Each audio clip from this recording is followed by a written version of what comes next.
should totally sing karaoke here, the first chance you get. Your emotions need to be expressed. People need to know your vast, oceanic soul. Of course, at this point, precise measurements of your soul can only be performed from the outside. It needs to be heard. Through a PA system. By other people. You should sing the sad small church song from that tape you found. Thought it was obvious. Serves them right. Wipe that smirk off their face with your sad, tragic, small church song. Who's laughing now? No one. You would need another copy of the tape first, though. The one upstairs is destroyed.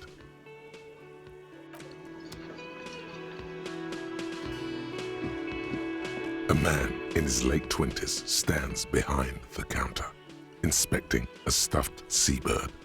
As you approach, he gives you a sideways glance, then looks down again.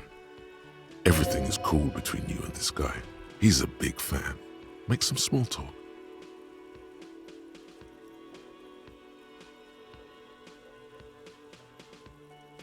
A competent work of taxidermy. The white and brown seabird lies among piles of coasters and drying mugs. One of its wings broken. The man is trying to mend it. Looks like the bird was ripped off the shield that was used to mount it, most likely on a wall. This is the great skua. The seabird is the symbol for the discovery of the Insulindian Isola, the part of the world you are in right now. The small steel tag says as much. The great skua, Stegosaurus skua. Look, your buddy is over there. Why don't you go and talk to him, okay?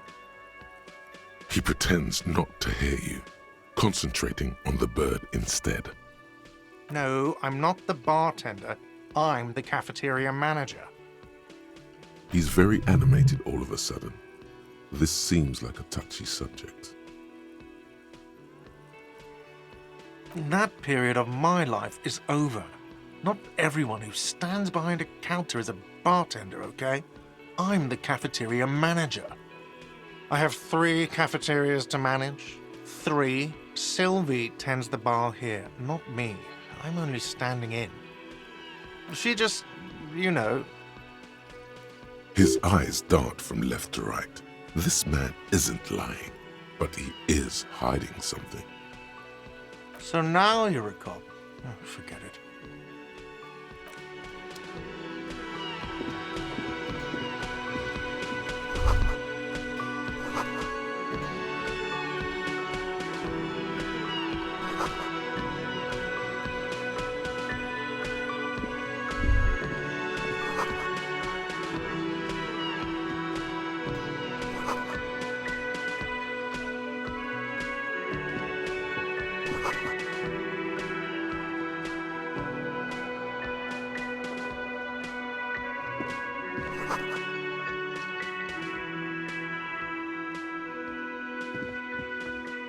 Hello, sweetie. You shouldn't keep your colleague waiting.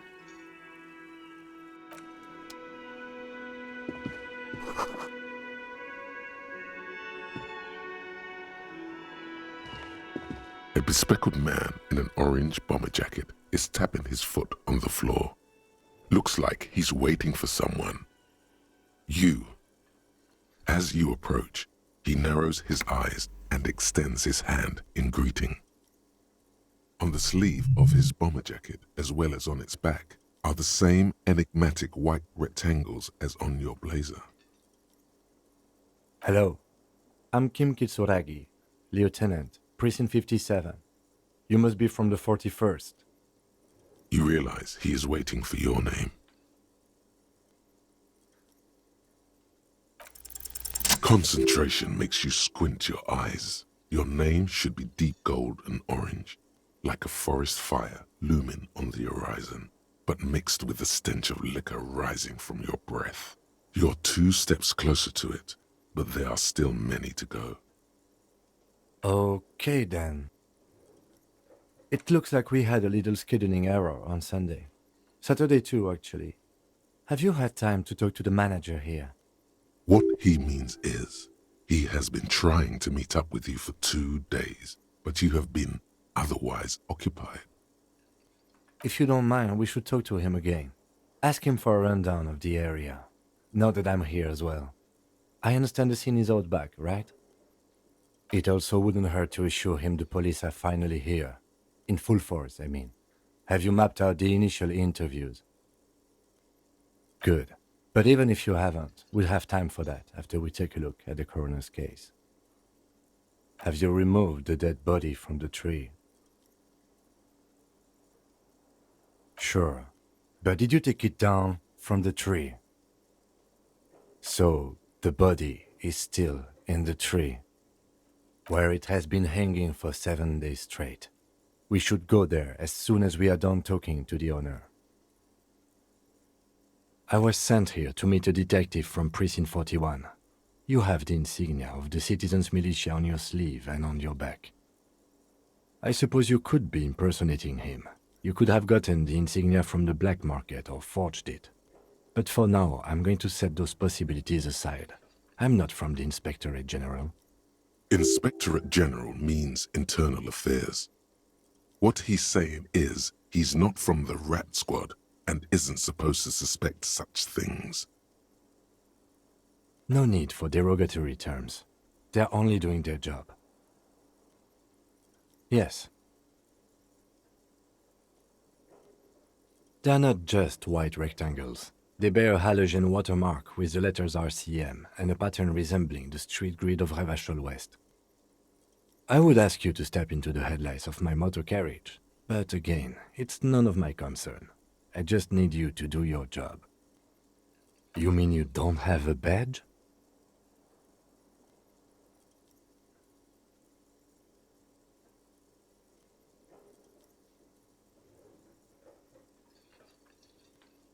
Oh, if you didn't have your badge, then that would be very bad.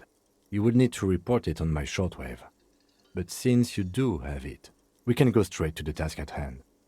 Talk to the manager. Then we go out back and take the body down. After you, officer.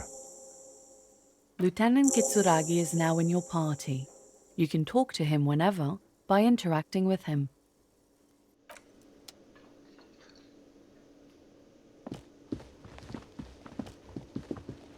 The man with the unimpressive beard notices you approaching. He drops the ledger he was holding and turns to the lieutenant. Mr. Gart, right? You run this place. Yes. I am Kim Kitsuragi from Precinct 57. This is an inter-district investigation, so joining me from Precinct 41? Right. Now, I know it took us a while to arrive at the scene. It also took you a while to call us and report the dead body. It was you who placed the call, yes? No, I only just got here. It was probably Sylvie who called you. She usually works the bar here. I'm only temporarily taking over her duties. Do you have her number? As a matter of fact, I do. This sounds like something you can use to call this Sylvie later. You said you just got here. From where? Are you a local? What, of Martinez? No. I live in Jamrock. I only sometimes come here to keep an eye on the place. This is just one of the many cafeterias I manage. But you still know your way around, yes? In case we need directions. Yes, I know where some things are, but as I said, I don't live here. I just used to work here. And I'm not going to start working here again, if that's what you think. I didn't imply that. Detective. He probably means this is where you step in and ask your questions. His face expresses profound doubt in your having this. Ask him about the body's location before asking if he killed him. People give up information in the more innocuous questions, which you can later use in the more sinister ones, not vice versa. Behind this building, there's a courtyard. They hoisted him up on a tree there. That's easy. See that door there? First you exit through that. Then to your right, you should see a big hole in the fence. A really big one. You can get to the courtyard through there. No need for the keys. The hole is big enough for the Franco-Nigerian cavalry to fit through. This man means the heavy cavalry of the innocents Franco-Negro, sweeping over the plains and nations of the enemies of mankind. 5th century style, unified currency and the concept of cool came in their wake. They wore lamella and carried guns. But first and foremost, Franco-Nigerian heavy cavalry was really, really wide. That hole in the fence must be enormous. Haven't you asked me that already? What is it with you and this woman? She has nothing to do with this. Okay, you got me. She went away because of the dead body out back. And because I asked for her number. That's why Sylvie went away. I hope you appreciate that. Thank you. I asked an employee out. She didn't want to come, but felt obliged to. It was a bad idea. Now, what is so goddamn fascinating about that for you? It's got nothing to do with the lynching. Good for you. Was there something else? I'd like to get back to what I was doing. I don't know who killed him. I'm not the police. That's your job. This is it. He said they hoisted him up on a tree. Who is this they, if he doesn't know? Oh, people are saying it was the union dock workers, that it was a lynching. The locals, the customers, the people who eat here, a lot of dock workers eat here. Sylvie told me everyone knows the dock workers did it. Did the debarders themselves tell her this, or is it a rumor? I don't really know. You'll have to ask her. I would suppose it's because they have nothing better to do. You mean the strike? Yes, the strike. The man they hanged was a security guard for the harbour company, I hear. A mercenary. The unionistas probably thought they'd send a message. What are you, crazy? Of course I didn't kill him! The lieutenant turns the page in the little notebook he's been scribbling in. Let's go. Not so fast. You owe me 130 real. Oh, excuse me. You owe me 130 real. The IIR, or Inter-Isolary Real, is the global reserve currency. Whatever part of the world you're in right now, it's safe to assume he means you owe him some money.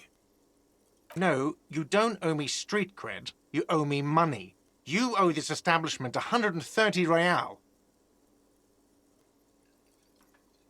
What are you, a philosopher?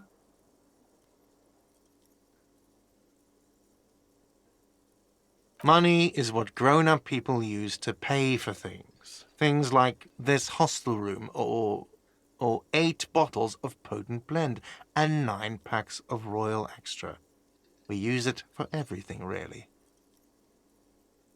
Are you serious? From your work? I don't know. You can take bribes, I guess. I'm sorry. I don't think cops can take bribes. Some do take recompense, but only to survive. For survival, to pay me. Unless you want to become a hobo. Do you want to become a hobo? There's nowhere else to stay in Martinez, and it's a cold spring outside. Money doesn't make you happy, but it lets you be unhappy for a while longer. If you run out of money, you die. It's like that for all of us. Me too. That's why I need you to pay me. I'm not an asshole.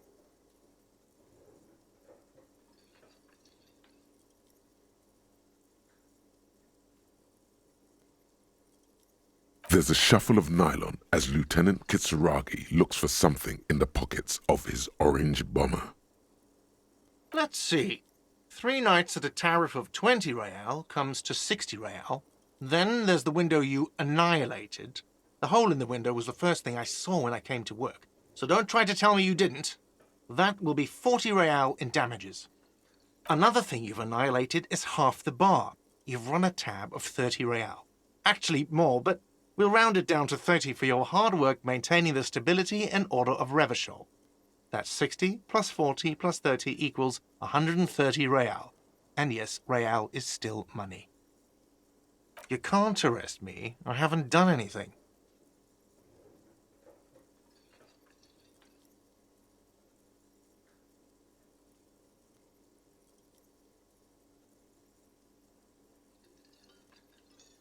I don't really need you to say anything. I just need the money. I'm sorry, but he has to pay. I can't let him stay here any longer if he doesn't. If he doesn't have the money by tonight, then... Officer, maybe you are better off working this from home for now. You live in Jamrock, right? It's not that far away.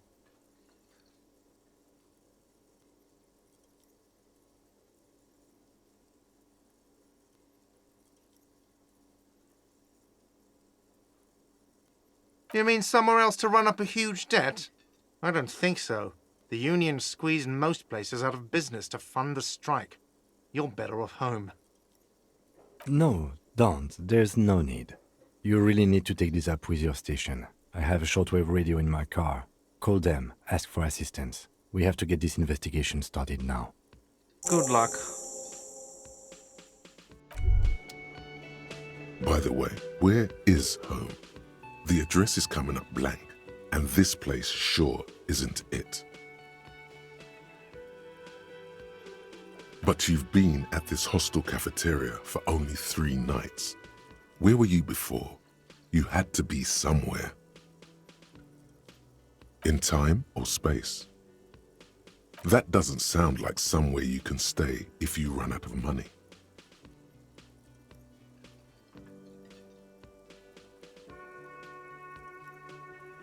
Entertain the thought when you get the time. Maybe being a hobo and a cop has its advantages.